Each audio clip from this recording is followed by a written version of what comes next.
Hey everybody, Steve Olson here with the Peak Group. We're doing another kind of live Zoom at our site, and this one is at East Powell, the 10-lot subdivision of duplexes in Fort Worth, about 10 minutes or so from downtown Fort Worth, from what I understand. And there's a lot of interesting work happening right now. I've got Todd Bowers with me, Director of Peak Group Construction. You can't see him, but Levi Mills is working the camera today. We appreciate that, Levi. And we just wanted to kind of show you what's happening at the site because, Todd, as I understand it, out of these 10 duplexes, you got 4 of them up out of the ground, and then the city was a big giant party pooper and put in a stop work order. And now we're starting to get past that. Can you give us some insight into what's happening there?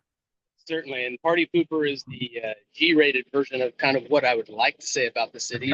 But we bought these lots way back in 2018, and the city we were told by the city that the city was going to be replacing the street and all the sewer, and we just had to replace the water. And that was 5 revisions ago, and probably almost pushing 6 years now.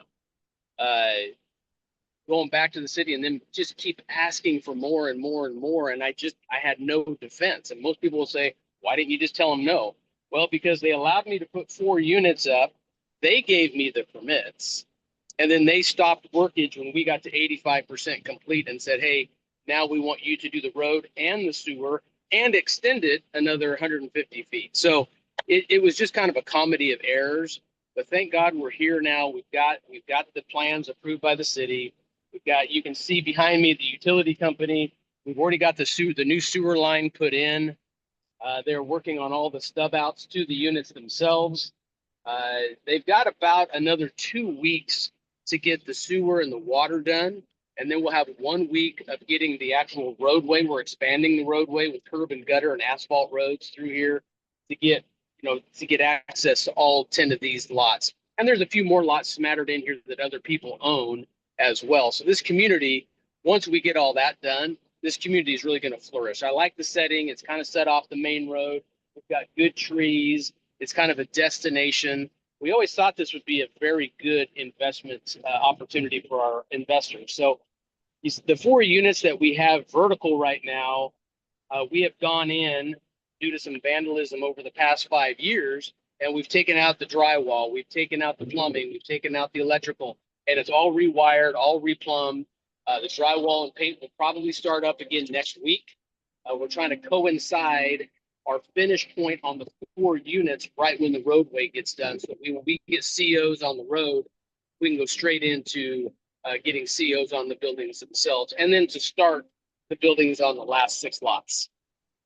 That's great. So in short, the city gave you the green light, and then they gave you the red light, and when you reminded them about it, they got selective amnesia. And this is sue the city for the next 10 years or just deal with it and move on kind of a situation. Well, we fought, my new construction director, Brian, and I, we fought hard. But when you have to go through 5 different revisions with new sets of civil plans and new parameters, it just takes that calendar and throws it out the window. So yeah. You're right. I could have told them to pound sand, and I probably would have lost because they're just saying, hey, we don't care. You have to do this. And with as much turnover in the city that happens on a regular basis, this is what municipalities are now, is that they get to call the shots early. So the good thing is, again, it's been 6 years of just kind of a headache, me pounding my head against the wall. But today, I kind of forget all that because I see work being done. And we're getting to that end point where we can actually physically build these and kind of put our vision for this road on the map. Yeah.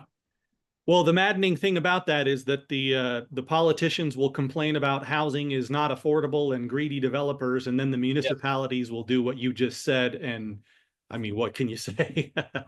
So nothing. Yeah. You can't. It's not worth the time and effort to fight them on a project of this size. They were going to win regardless. Yeah. That's why you have the saying, you can't fight City Hall. Yes. So you've got, I've seen the Google Earth images, and I know many of our clients have, of the street view. And what I'm looking at right now with you on camera is drastically different than what's on Google Street View, because you could tell it was an abandoned project before. So it's good to see. Yeah. If you had to guess, Todd, those 4 duplexes that are out of the ground now, when do you think those will be ready for occupancy?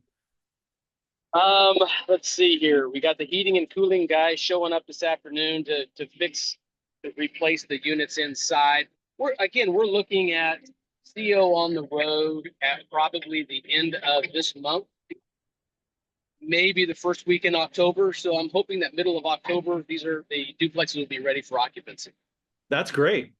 Yeah. That's great. And then the other 6 lots that are investor build, and for those of Yes. you watching that don't know what that is, that's where investors can get a wholesale price if they finance the construction, whether that be through cash or a construction loan. And yes, we can help with the construction loan. So those would be ready to go. And we've got 2 of those left because an interesting component is you're standing in the middle of the federal opportunity zone in Fort Worth right now, correct, Todd? Correct. Yeah. That is correct. And this zone here in Fort Worth, there's not a whole lot of them. We kind of bought this before the opportunity zone was a hot topic and a hot button. But yeah, we're smack dab in the middle of it here in Fort Worth. And how far to downtown Fort Worth, minute wise? 5. 5. Okay, I was a little long. And then the medical center is 5. That's right there in that 5. And the other thing is we're only about 5 minutes to 287, which actually probably about 3 minutes to 287, which gets us to all the other freeways. Yeah. So it's not just about the core of downtown. We can get on to 35, 20, 30, 287, and pretty much get anywhere in Fort Worth. Anywhere we want to go inside the loop in about 15 minutes. So it's a really good location. And as I recall in that location, Todd, these duplexes are all 2-bedroom units with 1-car garages, because your demographic in this neighborhood it's not large families, it's singles or couples with maybe a kid that want to be where the action is, right in the middle of Fort Worth. Yes. We've built several duplexes. I would say we've built probably 15 plus duplexes in this zip code right around us. Never had a problem with leasing. Matter of fact, a lot of people were leasing them before we were even done with them and getting COs. So we have no reservations on this leasing out quickly and for top of the market for this area. Well, I would imagine once the road is in and people think they can actually come down there, you're going to get people asking the subcontractors what the rent is. I know that happens a lot. Yeah. Yeah. And it'll happen here too. I'm not here every day, all day. We're here about every other day and letting these guys do their job and staying out of the way of their tractors and stuff. But we will start getting people driving by and asking. Yeah. Well, that's great. It's good to see that road getting torn up. I see, more equipment coming in as we film this. Anything you'd like to add, Todd, before we wrap it up? No, not a whole lot. This will be when Ryan and I bought these lots, 6-7 years ago. We knew this was going to be a good project, and we're happy to bring it to the table for our investors and the whole Peak family. Awesome. Thank you for your time. I'll let you guys get back to it. Thanks, Steve. See ya.